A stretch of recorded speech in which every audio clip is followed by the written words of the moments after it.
So, guys, I want to change gears to the biggest sporting event of self-isolation season.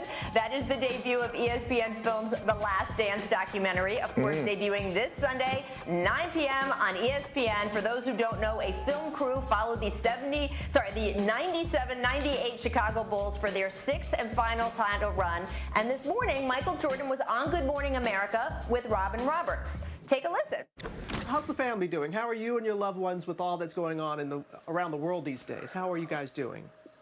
Well, we're blessed, obviously. You know, we get a chance to spend a lot of time together. So I'm quarantined down here in Florida with my wife and my two kids, and stay in contact with my other three kids via the phone. But my family's doing well. Mom, brothers, sisters, everybody's doing well. So we're very blessed, especially with what's going on in the world. And look, our hearts and our prayers go out to all the tragedies and the families that are enduring this unbelievable tragedy that's happening to America and to the world. To the world, and thank you for that. And it's something that people feel, and they're looking for a distraction, if you will. And it's great that this series has been moved up. It was supposed to debut later, but people were just clamoring for something to give them inspiration and hope. And this docuseries really does this. It chronicles that final championship run, that final time that together with the Bulls. Michael, what do you remember most about that final year? Well, it was a trying year.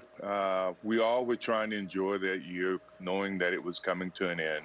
I was hoping that, the beginning of the season, it basically started when Jerry Krause told Phil that, he can go 82-0 and he would never get the chance to come back.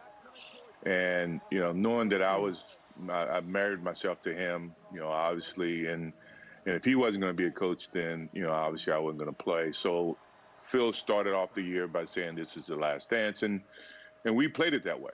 So mentally it just it tugged at you throughout the course of the year, but that this had to come to an end. But it also centered our focus to making sure we end it right.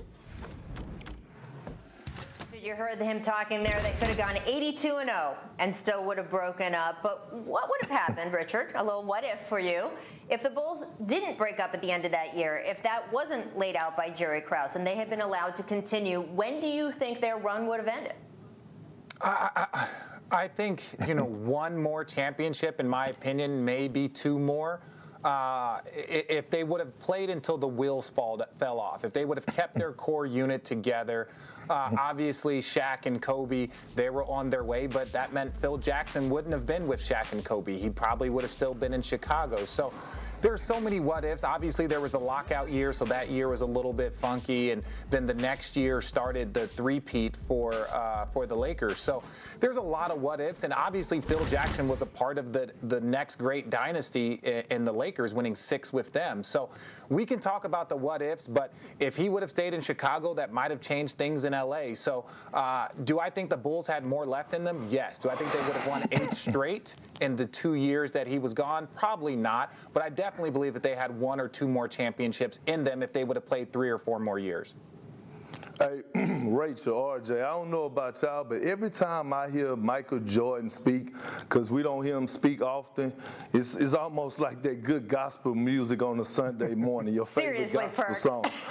It's music to your ears, like when you hear him speak. But to your point, Rachel, in '99, it was a 50-game season. So in my opinion, I see the Bulls four-peating because you're giving Michael Jordan rest, low management type rest, and he's coming into that season, they win that easily. I feel sorry for the Spurs because, as we all know, the unsung hero for the Bulls, because they would have played the San Antonio Spurs, would have been Dennis Rodman. And we all know that Dennis Rodman and the Spurs didn't end on good terms. So he probably would have been, I know he would have been in Tim Duncan back pocket that whole series. So it's no doubt in my mind that Tim the Duncan Bulls would have given him work.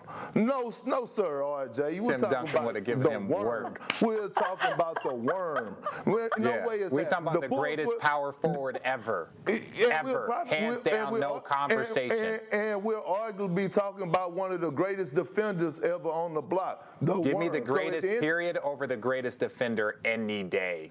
Man, whatever, RJ.